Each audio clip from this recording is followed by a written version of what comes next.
Hello hello. ठीक है। ठीक।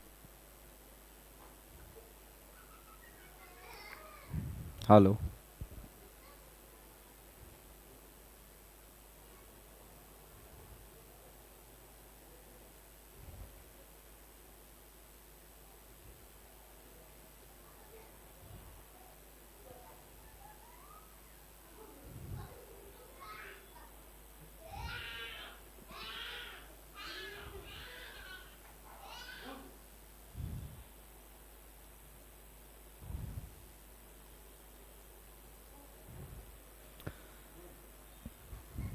जय हिंद स्टूडेंट्स। आज आपको फिजिक्स के लेक्चर 6 में पहला चैप्टर की मैं आपको बताएंगे। और पिछले दिन से लगातार ये सीरीज चल रहा है। सारे विद्यार्थी आ जाएं जो वेटिंग में हैं। और फिजिक्स के और बहुत ही अद्भुत लेक्चर होने वाला है जिसे आप अभी पढ़ने वाले हैं। तो आ जाओ हंसते मुस्कुराते सारे विद्यार्थी। बाबू बहुत ही इम्पोर्टेंट क्लास है। शायद आज का क्लास आपको 3-4 मार्क पहुंचाने वाला है। बहुत ही बेहतर होने वाला है ये। आज आपको मैं बताऊंगा कि कैसे आपको बिजली का झटका लगता है। चलिए, झटका ही झटका पढ़ना है आज। चलो सारे विद्यार्थी आ जाएं, बहुत कम विद्यार्थी हैं। सारे विद्यार्थी लाइव आ जाओ। चलो देखो बाबू, तो अभी मैं जो बता चुका हूं आप लोग को, तरफ पेन किधर है देखो, तो मैं आपको बता चुका हूं।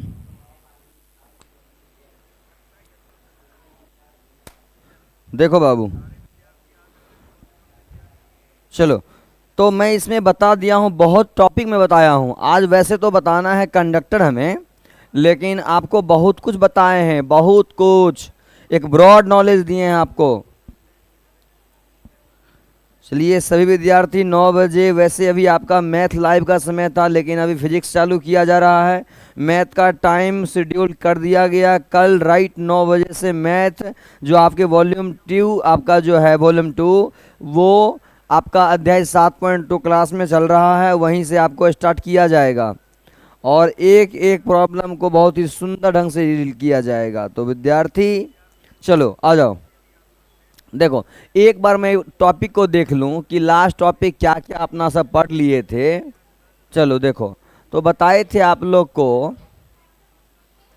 चलो देख रहे थे कि हम लोग इसमें आवेश को क्लियर कर लिए हैं। पहला चैप्टर जो है आपका स्थिर वैद्युतिकी एवं क्षेत्र, तो यहाँ आवेश को हम पढ़ चुके हैं। उसके बाद दूसरा यदि पॉइंट की बात करूं तो यहाँ पर उसके गुण के बारे में, आवेश के गुण पढ़ लिए। और उसके बाद फिर यहाँ तीसरा पॉइंट जो था वह कूलाम्ब का नियम अपना पढ़ चुके हैं, तो कूलाम्ब का नियम हो गया है। चौथा, इसका मैंने कूलाम्ब के नियम की सीमाएं और प्रूफ बता दिया हूँ, इसका सत्यापन हो गया है। और उसके बाद मान लो चौथा मैं आपको विद्युत क्षेत्र बताया हूँ, ये अपना विद्युत क्षेत्र हो चुका है। अब उसमें आपको नेक्स्ट जो है यहाँ पर आकर्षण विकर्षण बल के लिए इसके सारे टॉपिक जो थे सब आपको बताया गया है। और इसके अलग अलग तरह के डायमेंशन, एसआई यूनिट सभी बताए गए हैं, न्यूमेरिकल्स वगैरह बताया गया है, कूलाम्ब का नियम प्रूफ वगैरह इसके में किया गया है। आपका लेक्चर 6 चल रहा है, तो इससे पहले आप जान रहे हैं कि 5 लेक्चर हो चुका है। तो आप यहाँ पे आ जाएं सारे विद्यार्थी, बहुत कम विद्यार्थी हैं। रितेश रॉय, हेलो सर, पढ़ो बाबू। चलो देखो, तो यहाँ पे लगता है सब विद्यार्थी सो गया क्या? ये 9 बजे ही सो गया तुम लोग रे? चलो सब विद्यार्थी आ जाओ, अभी पढ़ना है तुम लोग को। रितेश रॉय, काव्या सिन्हा, शशि, ये चलो देखो, तो अभी आपको मैं बताऊंगा चालक। और चालक आप लोग बहुत दिन से पढ़ चुके होंगे। यहाँ पर ड्राइवर वाला चालक नहीं है, कंडक्टर वाला चालक है। देखो यहाँ पर आपका चालक के बारे में बहुत कुछ आप जानते होंगे, लेकिन चालक जो जानते होंगे उससे बेहतर अभी आपको बताना है। तो ये सारे टॉपिक अपना हो चुका था। आगे देखो, वास्तव में ये अपना जो चालक है बाबू, कंडक्टर,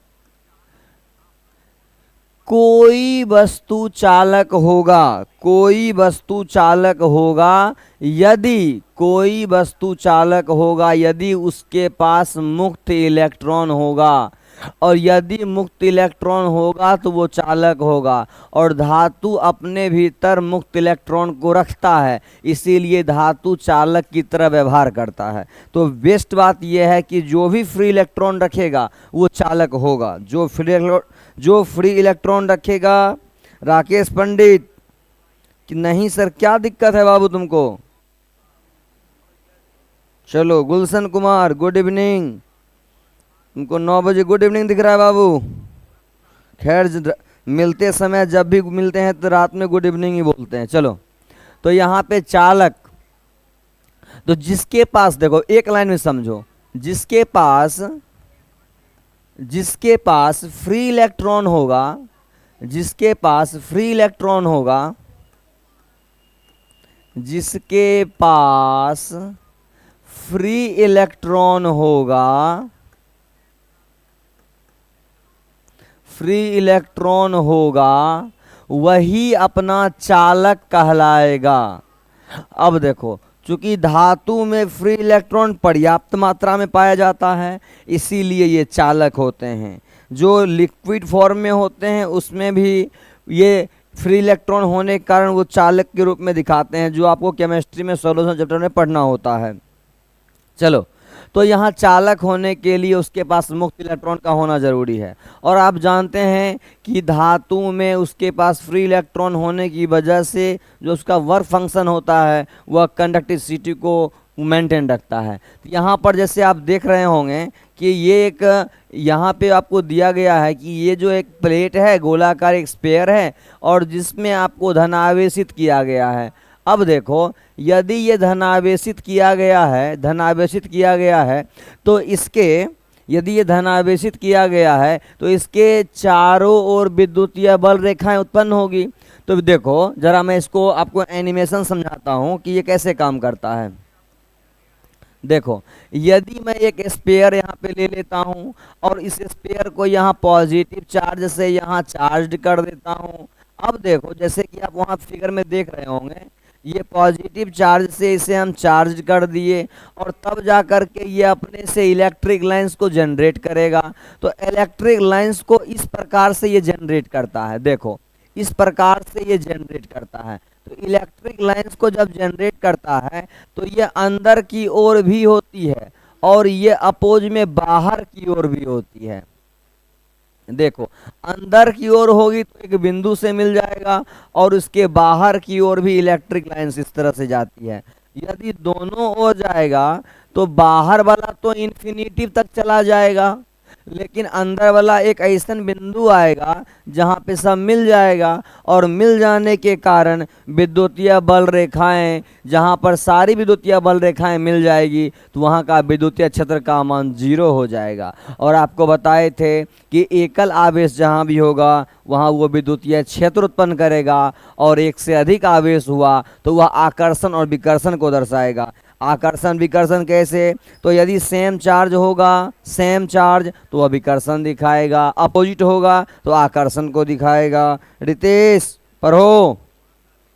देखो लाडली सिंह हाय सर। बाबू सारे विद्यार्थी कहाँ गए अपने कोचिंग वाले? अकेले तुम पढ़ रहे हो? वैसे तुम लोगों का क्या है? नहीं सर, सबको बोलो क्लास लेने के लिए। वैसे अभी इंग्लिश का हम टाइम बोले थे क्लास में, लेकिन अभी आपको इंग्लिश के लिए मैं नेक्स्ट डे रूटीन शेड्यूल किया हूं, तो आपका कल से क्लास नेक्स्ट टाइम से चलेगा और जहां क्लास में चल रहा है 7.2 मैथ के एनसीईआरटी में वहीं से बताया जाएगा आपको। चलो सारे विद्यार्थी जो पढ़ रहे हैं वहीं से आप पढ़ते रहिए, सबको समझ में आएगा और बेहतर से बेहतर तैयारी कराई जाएगी। आपको गारंटी है कि आपको 98% आएगा मार्क। चलिए यहाँ पे क्या बता रहा है कि यहाँ जो बताए फिगर में, यहाँ समझो, इसके बाहर तो इलेक्ट्रिक फील्ड जो होगा सबसे ज़्यादा, यदि देखो बढ़िया समझो, 3 बात इसमें बताना है मुझे। इसमें क्या है कि सतह सबसे ज़्यादा यदि इलेक्ट्रिक यहाँ पे वैल्यू होगी तो सतह पर मैक्सिमम होगा।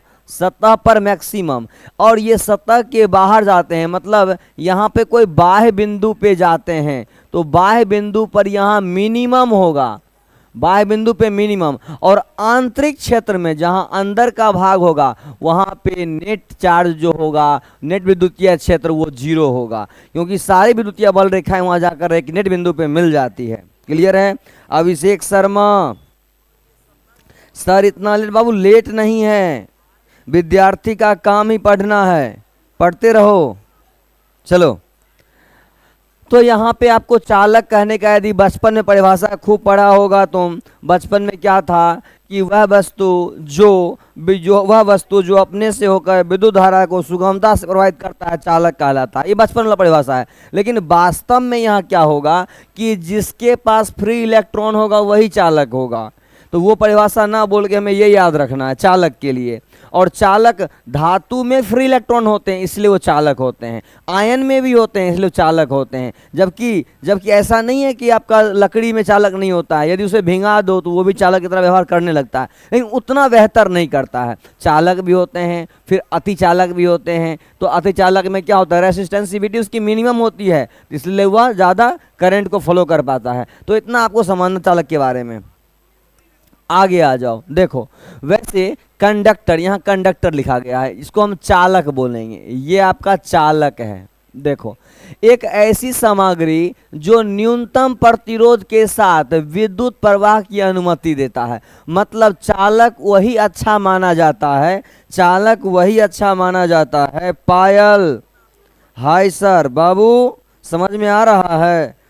क्लास में तो आप लोग पढ़ते नहीं सही से, अभी हाय हेलो कर रहे हैं आप लोग, पढ़िए। चलो, तो यहाँ पे एक ऐसी सामग्री है जो न्यूनतम प्रतिरोध, देखो चालक उत्तम वही माना जाता है, चालक उत्तम वही माना जाता है इसका प्रतिरोध कम से कम हो, और सर्वोत्तम चालक वो माना जाएगा जिसका रेसिस्टेंसिविटी जीरो हो, जैसे चांदी, जैसे सोना, ETC. Sampat Chaudhary, hello sir. बाबू ये पढ़ाई समझ में आ रहा है आपको? चालक बहुत बच्चा वाला क्लास है। अब देखो, कंडक्टर में मुक्त इलेक्ट्रॉन उच्च सांद्रता में होती है, बताए थे, यही मैं मुक्त इलेक्ट्रॉन की बात कर रहा हूं। जिसके पास फ्री इलेक्ट्रॉन होगा वो चालक होगा। जो विद्युत आवेश को ले जाने वाले पदार्थ के भीतर स्वतंत्र रूप से, जैसे देखते होंगे मधुमक्खी के छत्ता के आसपास मधुमक्खियां उड़ती रहती है, ठीक उसी प्रकार से कोई धातु धातु है तो उसके बाह्य भाग में सरफेस पर उसी प्रकार से इलेक्ट्रॉन भ्रमण होते रहता है। जैसे ही वह आवेश के संपर्क में आता है वह अपनी कनेक्टिविटी को रिप्रेजेंट करने लगता है। और कंडक्टर एक उदाहरण शामिल हैं। आखिर में ये बातें यहाँ क्यों बता रहा हूँ, चूंकि आगे जो प्रूफ होगा वो सब कंडक्टर से प्रूफ होने वाला है, और शायद यदि आप बेसिक समझेंगे तो बहुत अच्छा समझ में आएगा। चलो, अब देखो यहाँ कहा गया है धातु। धातु जैसे आप जानते होंगे तांबा, एल्यूमिनियम, सोना, चांदी सब धातु है आपके लिए। अब अधातु के रूप में क्या दिया हुआ है, तो कुछ अधातु जैसे ग्रेफाइट हो गया। देखो, ग्रेफाइट अधातु होते हुए भी चालक है, क्योंकि इसके पास एक फ्री इलेक्ट्रॉन बच जाता है। और कुछ पॉलीमर्स हो गए, प्लास्टिक वगैरह। अब देखो इलेक्ट्रोलाइट्स में आपके खारे पानी हो गए, अम्ल हो गए और ये क्षार हो गए, ये विद्युत धारा को कंडक्ट करता है। अब यहाँ पे चौथा आपका सुपर कंडक्टर क्या, जिसकी प्रतिरोधन क्षमता तो बहुत कम होती है लेकिन चालकता अनंत होती है, उसे हम कहते हैं सुपर कंडक्टर। जैसे आप लोग भी होंगे सुपर स्टूडेंट होंगे, जो बदमाशी तो कम करते होंगे, पढ़ते बहुत मजे से होंगे। ऐसा कोई विद्यार्थी है जो खूब बढ़िया से रात भर पढ़ता होगा? सब खा पी के सूत रहता होगा, कोई नहीं पढ़ता होगा। देखो, तो बाबू दिन रात ये करना होगा पढ़ने के लिए, तभी अच्छा रिजल्ट होगा। तुम लोग को टॉपर के लिस्ट में भी आना है। चलो, गुड इवनिंग सर। चलो, अब देखो यहाँ पे सुपर कंडक्टर, ऐसी सामग्री जो बहुत कम तापमान पर भी शून्य प्रतिरोध प्रदर्शित करता है, मतलब टेम्परेचर बहुत कम हो। आपको थोड़ा सा मैं अर्धचालक की गीत बता देता हूं। अर्धचालक क्या कहता है कि अर्धचालक की यदि टेम्परेचर बढ़ती है तो इसकी कंडक्टिविटी बढ़ती है। यदि टेम्परेचर बढ़ती है तो कंडक्टिविटी बढ़ती है। यदि टेम्परेचर डिक्रीज होती है या टेम्परेचर जैसे जैसे घटती जाती है उसकी प्रतिरोध क्षमता बढ़ती चली जाती है। और यदि इसका टेम्परेचर माइनस में जाने लगे, 4 डिग्री के नीचे जाने लगे, यह अचालक की तरह व्यवहार करना प्रारंभ कर देता है। तो समझो, तापमान बढ़ने पर अर्धचालक की चालकता बढ़ती है, तापमान घटने पर अर्धचालक की चालकता घटती है। तो इतना याद रखिएगा, ऑब्जेक्टिव से पूछा जाता है। अब देखो, कंडक्टर के कई प्रकार के उपयोग हम करते हैं जो आपको नेक्स्ट पेज में समझाते हैं। अभी हम देखो, यहाँ पर हम क्या करते हैं, विद्युत वायरिंग और सर्किट में। देखो यहाँ पे हम विद्युत वायरिंग और सर्किट में काव्या कंडक्टिंग संपत चौधरी विच, बाबू पढ़ो, क्या कर रहे हो। देखो यहाँ पे विद्युत वायरिंग में मतलब देखते होगे घर के सारे जो भी कनेक्टिंग होते हैं वायरिंग, सब में इसी का उपयोग किया जाता है। सबको प्रॉपर दिख रहा है, सबको क्लियर दिख रहा है बाबू। देखो वहाँ पे इलेक्ट्रॉनिक्स उपकरण जैसे कंप्यूटर, आपका ये स्मार्टफोन, टेलीविजन। अच्छा, कोई विद्यार्थी मुझे बता पाएगा कि इलेक्ट्रिक डिवाइस और इलेक्ट्रॉनिक डिवाइस में क्या अंतर है?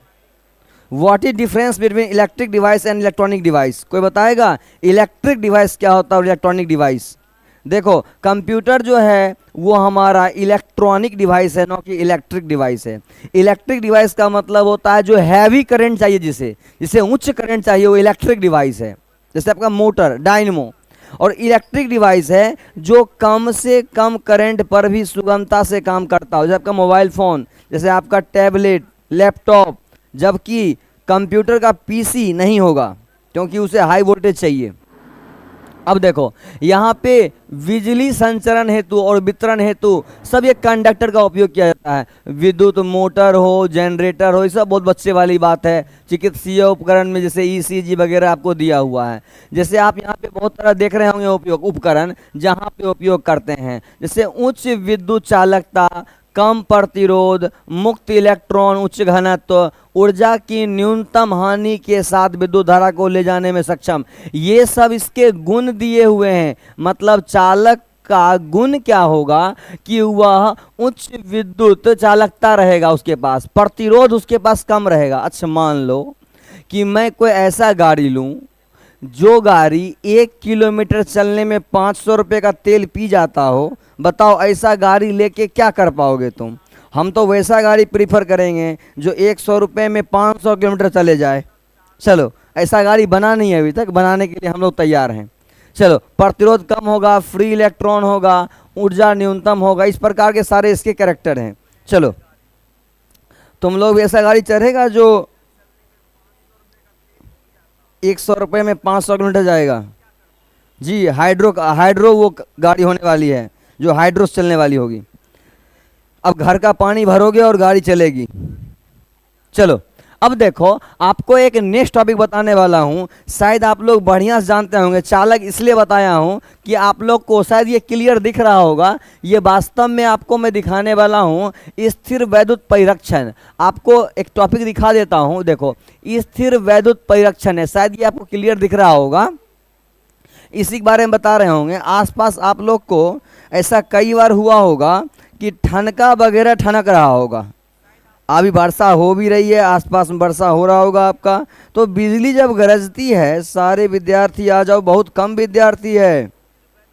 चलो देखो यहाँ बता रहे थे आपको कि जब बिजली गरजती है तो बिजली गरजने के दौरान आप देखते होंगे कि या जो वहाँ पे आपको आवाज़ सुनाई पड़ता होगा ठनका के रूप में, वो कैसे आती है। ये एक अवधारणा बनी हुई है कि वहाँ पे दो पहाड़ टकराते हैं। बाबू पहाड़ तो वास्तव में टकराते नहीं हैं, ऐसा आप लोग को बता दिया गया होगा। वास्तव में क्या होता है कि वहाँ दो विपरीत आवेश वाले आवेशों के समूह एक दूसरे के नज़दीक आते हैं और जो एक तरह से यहाँ पे आकर्षण का गुण दिखा करके अपने सारे आवेश को वो लोप कर देते हैं और वहाँ पर नेट चार्ज 0 हो जाता है। जो वही आवेश जैसे स्पार्क करता है यहाँ दो विपरीत तार, तो वैसे ही वहाँ स्पार्क होता है। और तब आपको दिखता होगा यहाँ पे ये सब देखो, जो ये बिजली जैसे यहाँ पे दिख रहा होगा ना, सिरा टाइप का। तो इस तरह के आप लोग देखते होंगे कोई कोई बहुत सारा पेड़ जो रहता होगा उस पे आप देखते होंगे कि जैसे तार गाछ है। बढ़िया से देखा हो, तार समझते हो तुम लोग? बताओ कौन कौन तार गाछ देखा है?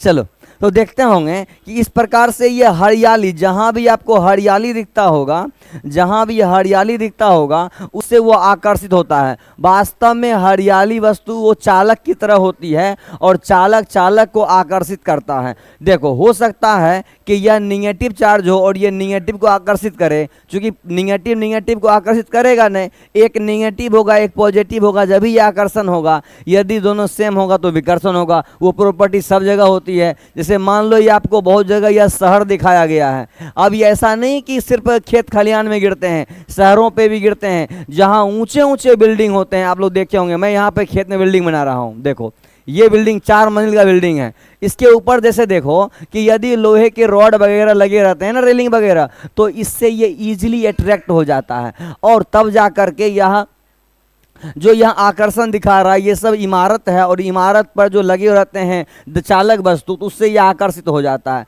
यहाँ देखो, खेत खलियान में जो आप देख रहे होंगे, ये जो है ऊंचे ऊंचे वृक्ष हैं जो चालक की तरह कार्य करते हैं और ये तब इससे आकर्षित हो जाते हैं। जैसे देखो यहाँ पर, यहाँ एक वृक्ष है और ये गिर रहा है। अच्छा बताओ, ये सब पढ़ के हमें क्या फायदा मिलेगा? आखिर ये सब मैं आपको बता रहा हूँ, दैनिक जीवन में क्या उपयोग है। तो ऐसा क्वेश्चन एक बार 2 बार पूछा गया है कि स्थिर वैद्युत परिरक्षण क्या है। मतलब वह क्षेत्र जिसे हम विद्युत क्षेत्र से मुक्त रख सकते हैं। तो अभी आप देखे होंगे, पिछले क्लास में, पिछले टॉपिक में देखे होंगे कि चालक का एक प्रॉपर्टी है, चालक का एक प्रॉपर्टी है कि जब भी चालक का यह गुण यहाँ बताता है कि जब कोई स्फेरिकल कंडक्टर होगा तो उसके सतह पर तो महत्तम विद्युतीय क्षेत्र होगा, लेकिन उसके भीतर यदि खोखला चालक गोला हो तो उसके भीतर विद्युतीय क्षेत्र का मान 0 होगा। अब देखो, इसी का उपयोग हम दैनिक जीवन में करने वाले हैं। आप लोग को जब भी अब बिजली गिरता रहे तो वहाँ पे आपको मैदान में खड़ा नहीं रहना है।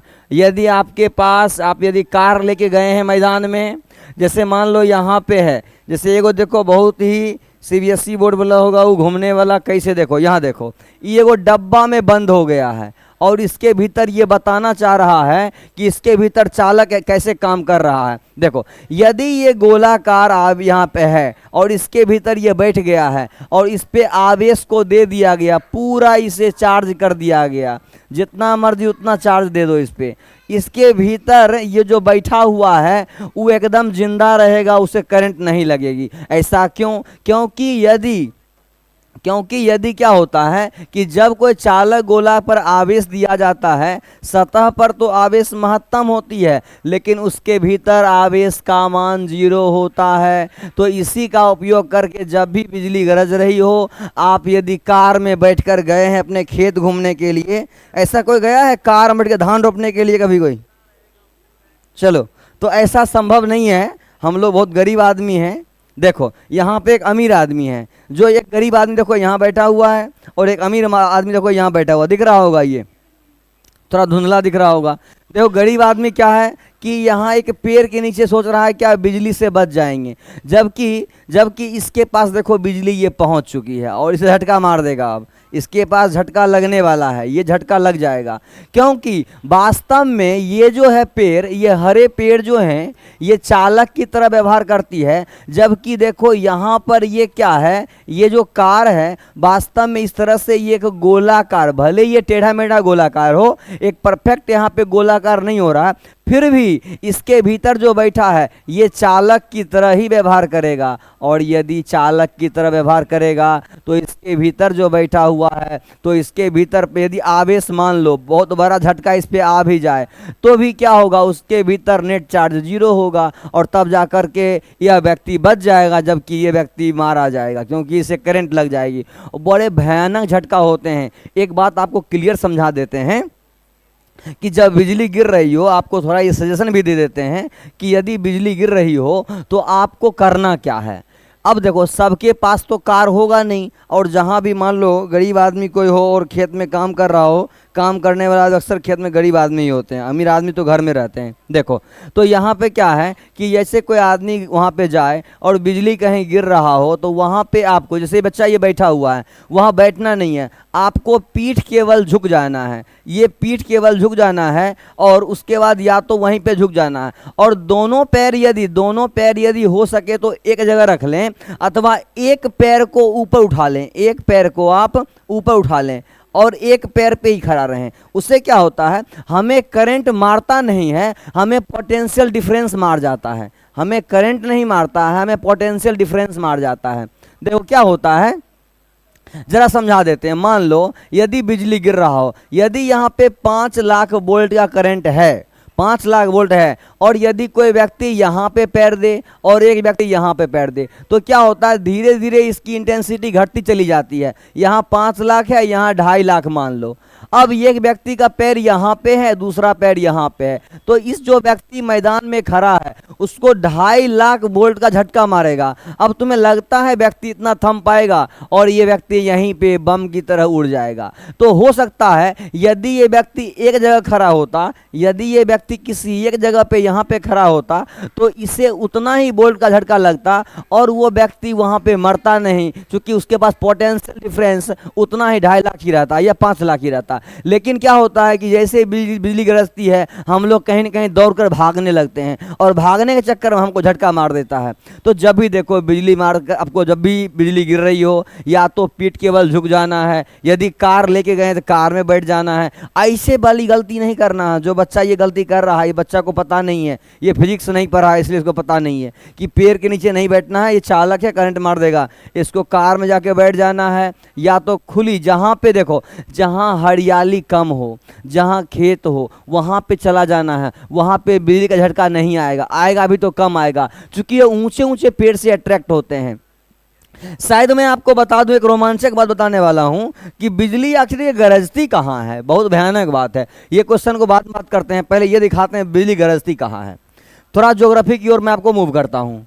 मान लो ये हमारा अर्थ है। आज पहली बार ही सही आप समझ जाएंगे कि ये जो भी आप देखते हैं ये अर्थ नहीं हुआ। रुक जाओ,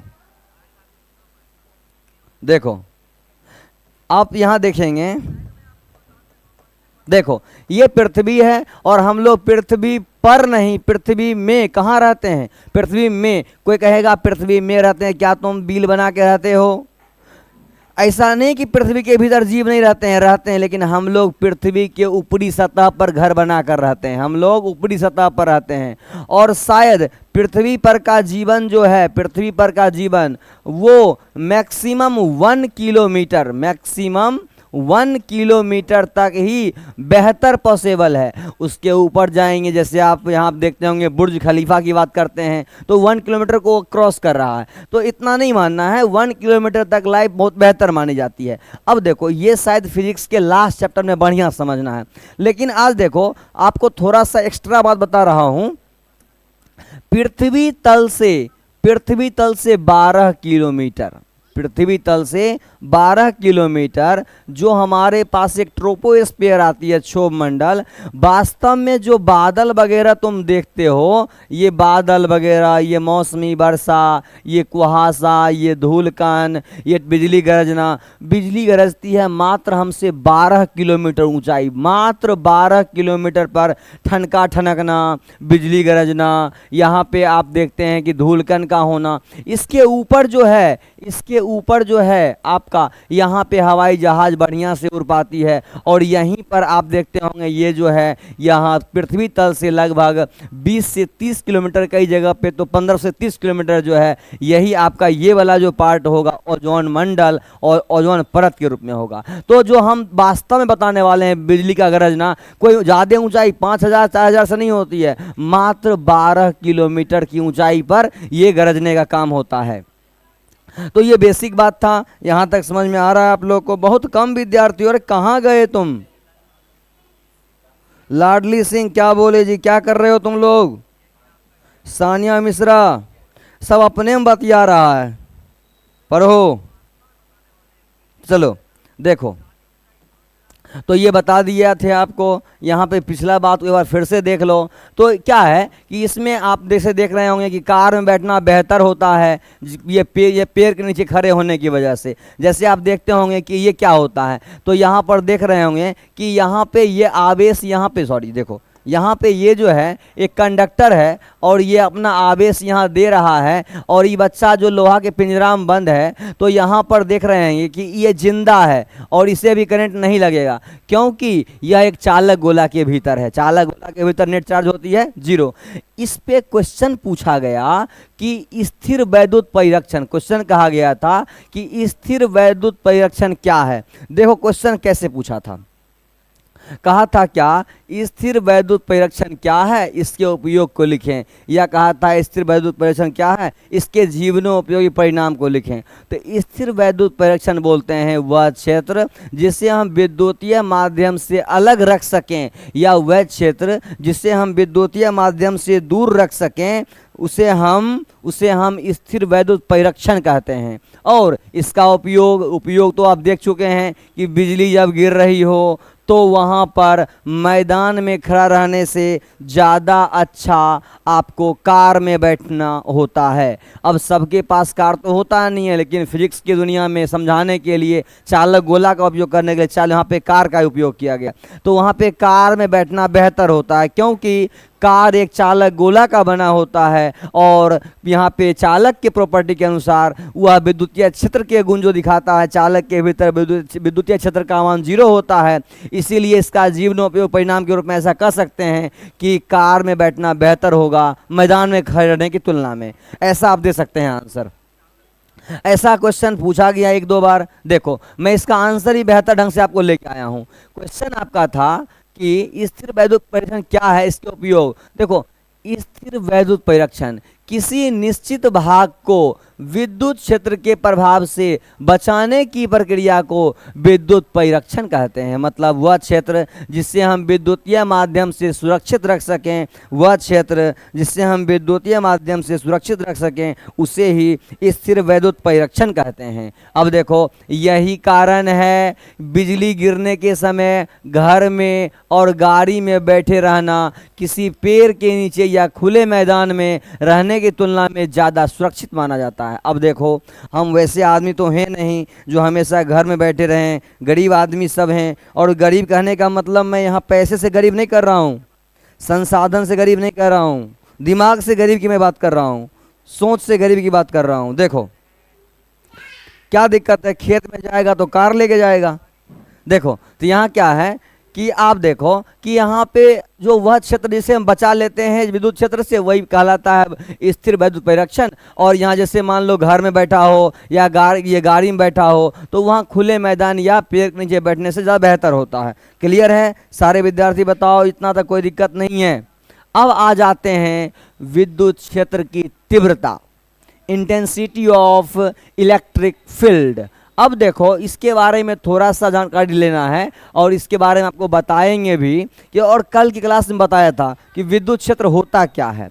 तो प्रति एकांक टेस्ट चार्ज पर कार्य करने वाले इलेक्ट्रोस्टैटिक्स फोर्स को हम इलेक्ट्रिक फील्ड कहते हैं। मतलब टेस्ट चार्ज पर जितना इलेक्ट्रोस्टैटिक फोर्स लगता है उसे इलेक्ट्रिक फील्ड कहते हैं। देखो तो यहाँ पर बता रहे हैं कि अंतरिक्ष में किसी दिए गए बिंदु पर विद्युतीय क्षेत्र एक वेक्टर रूप में होता है। मतलब कि यदि कोई अंतरिक्ष कहने का मतलब ऐसा नहीं कि आसमान की मैं बात कर रहा हूँ। अंतरिक्ष कहने का मतलब वह क्षेत्र जहाँ पर हम कोई पृथ्वी के सतह से बाहर हों उसे स्पेस कहा गया है। तो वहाँ पर वह सदिश फॉर्म में, वैसे विद्युत क्षेत्र की तीव्रता जो होती है एक सदिश राशि है। ऑब्जेक्टिव पूछा जाता है कि विद्युत क्षेत्र कौन सी राशि है, तो वहाँ पे सदिश राशि होगी। अब देखो अब यहाँ पे है कि इसे वोल्ट प्रति मीटर या इसे newton by coulomb. Newton by coulomb कैसे, तो इलेक्ट्रोस्टैटिक फोर्स जो होती है, सॉरी इलेक्ट्रिक फील्ड जो होती है, इसके बराबर में ये प्रति एकांक टेस्ट पर कार्य करने वाले, प्रति एकांक टेस्ट चार्ज पर कार्य करने वाले वह इलेक्ट्रोस्टैटिक फोर्स के बराबर होता है। तो यहाँ देखो फोर्स के लिए एसआई यूनिट न्यूटन हो जाएगा और यहाँ पे आवेश के लिए कूलाम हो जाएगा, न्यूटन बाय कूलाम हो जाएगा। जो पिछले क्लास में इसका मैं डायमेंशन भी बताया था। जो बल की बीमा होती है mL/-2 और आवेश की होती है AT, तो आप आसानी से इसे निकाल सकते हैं, जो आगे साइड में नहीं दिया हुआ है। देखो यहाँ पर विद्युत क्षेत्र की तीव्रता इस बात पर निर्भर करती है, कैसे? क्षेत्र बनने वाले आवेश मतलब बनाने वाले आवेश मतलब वह आवेश जो अपने चारों ओर विद्युतीय क्षेत्र को जनरेट करता हो। आवेश देखो, आवेश जो होगा, देखो आवेश जो होगा, देखो आवेश से दूरी मतलब आवेश की दूरी एक पार्टिकुलर दूरी होगा और उससे ज़्यादा दूरी पर यह काम नहीं करता है और कम पर भी नहीं काम करता है। एक फर्मी मीटर मतलब 10⁻⁻15 मीटर से कम दूरी के लिए ये वैलिड नहीं है और 2 फर्मी मीटर से ज़्यादा पे काम करता नहीं है, अत्यधिक दूरी के लिए वैलिड नहीं है। देखो वह माध्यम पे भी निर्भर करता है, कैसा माध्यम है। यदि चालक माध्यम होगा तो वहाँ पे ये आकर्षण बल का काम ही खत्म हो जाएगा, दोनों आपस में मिल जाएंगे। जैसे मान लो 2 आवेश को आपस में जोड़ दिया गया तो ऐसा संभव ही नहीं है कि वो काम करेगा चालक की तरह, मतलब वो आकर्षण विकर्षण दिखाएगा, वो चालक की तरह कार्य करने लगेगा।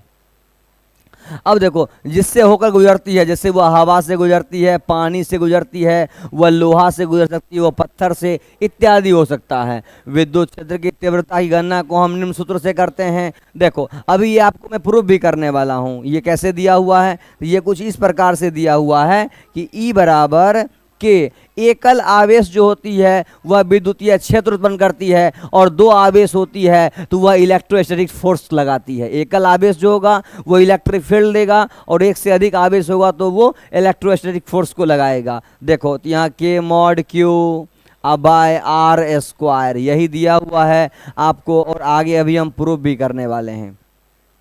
एक समान विद्युतीय क्षेत्र के लिए इसे हम इस प्रकार से व्यक्त करते हैं, ये आपका जो है वोल्ट बाय डेंसिटी। एक समान विद्युत क्षेत्र के लिए हम इसके जो आपका यहाँ दिया हुआ चार्ज डेंसिटी के रूप में, अब यहाँ पे इसका वैल्यू हम देख लेते हैं कि 8.99 मतलब के का मान जो दिया हुआ है वो सब हम प्रूफ कर दिए थे आपको।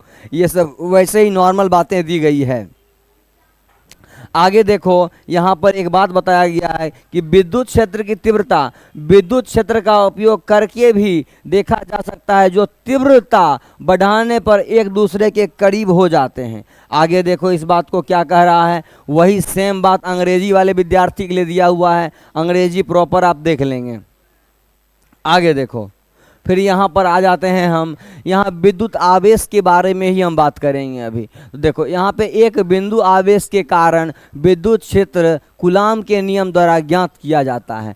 एक बिंदु आवेश जहाँ पे होगा वहाँ कूलाम का नियम। तो देखो मान लो हम कूलाम के नियम की बात करें तो कूलाम का नियम कहता क्या था?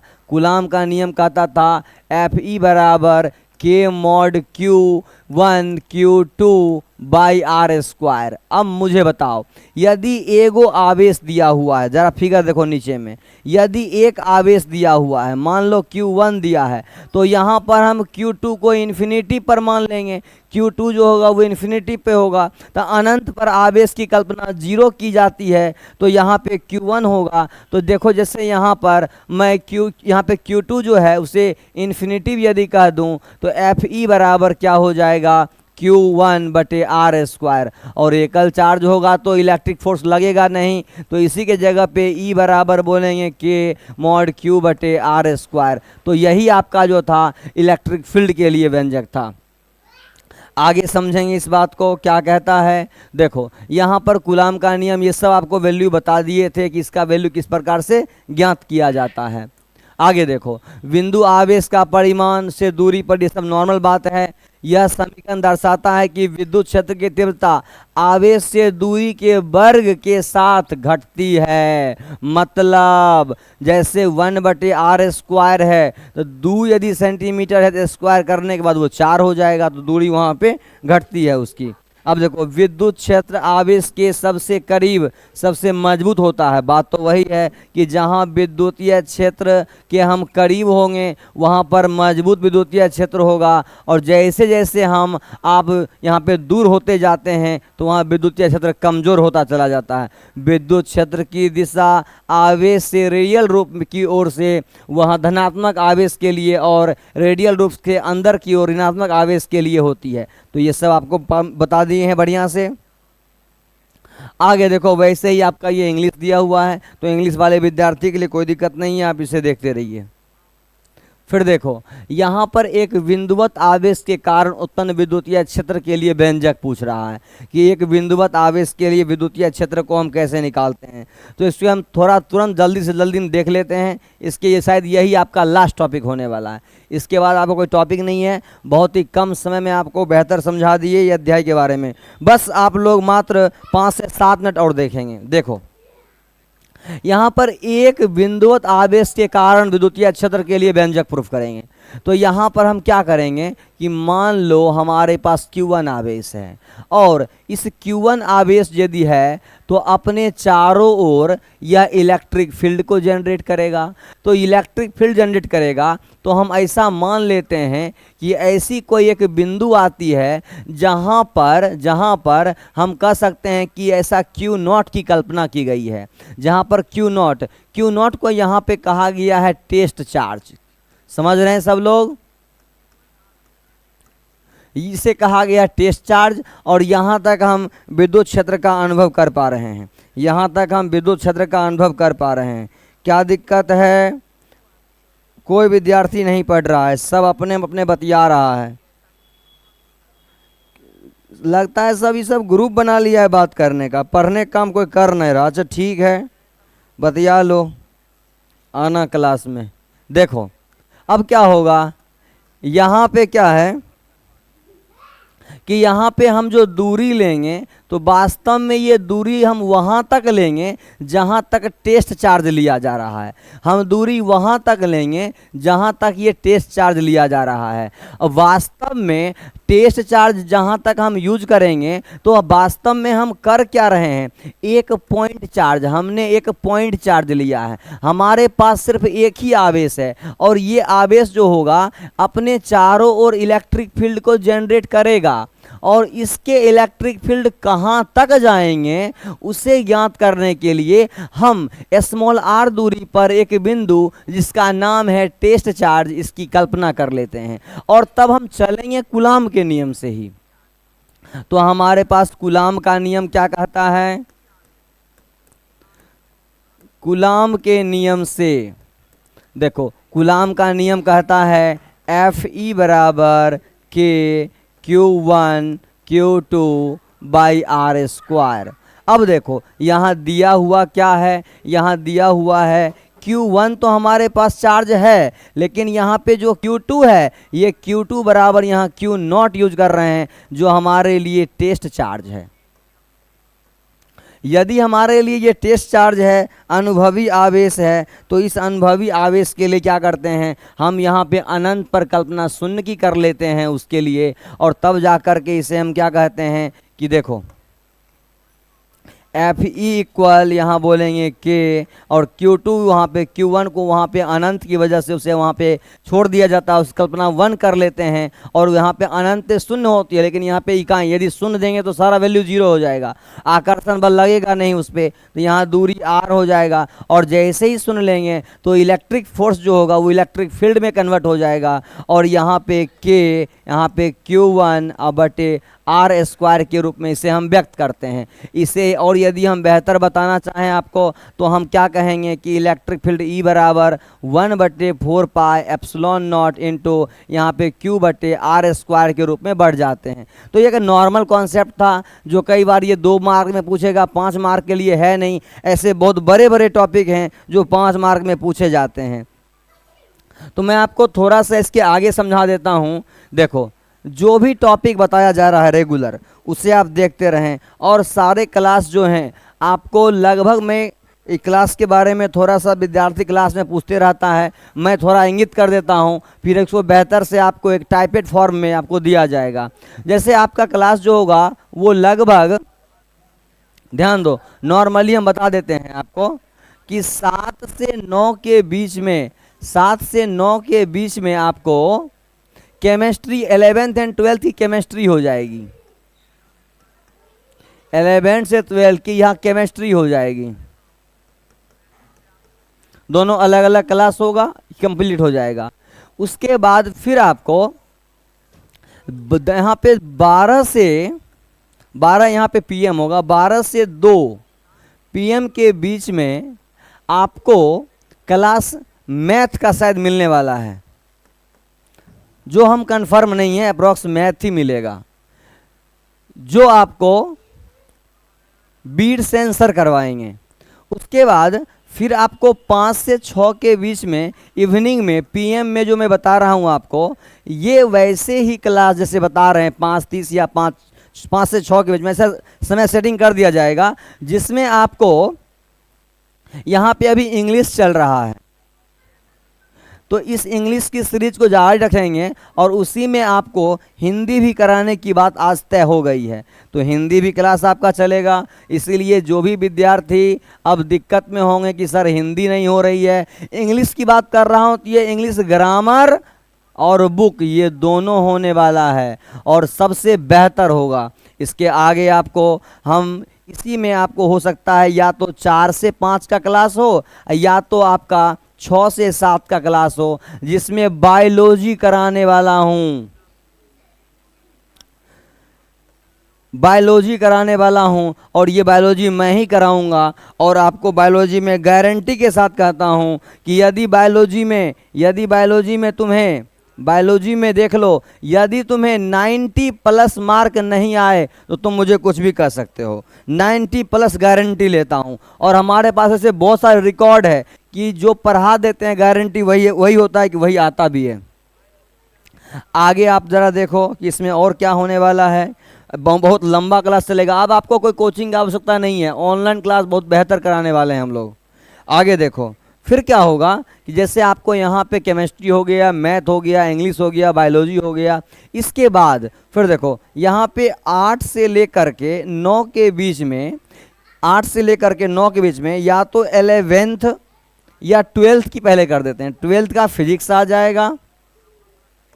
और उसके बाद 9 से जो आपका होगा 9:30 मात्र डेली, ये डेली का कॉन्सेप्ट होगा। वैसे तो सारे क्लास डेली होंगे, ये मैं मैथ की बात कर रहा हूँ, मैथ जो अलग से आपको वॉल्यूम 2 के फॉर्म में जो मेरे द्वारा कराई जाएगी, वो आपको एक्सरसाइज वो 7 जो आपको क्लास में बताया जा रहा है, जो अपने कोचिंग के विद्यार्थी हैं उसके लिए 30 मिनट का क्लास सीरीज जारी किया जा रहा है, जो कोई भी विद्यार्थी पढ़ेंगे सबके लिए एलिजिबल होगा और ये बहुत ही बेहतर कॉन्सेप्ट आपको चलाया जाएगा। तो ये सब बातें तय की गई है। उसके बाद एक और आगाज करते हैं आप लोगों के माध्यम से कि जो भी कॉम्पिटिटिव एग्जाम,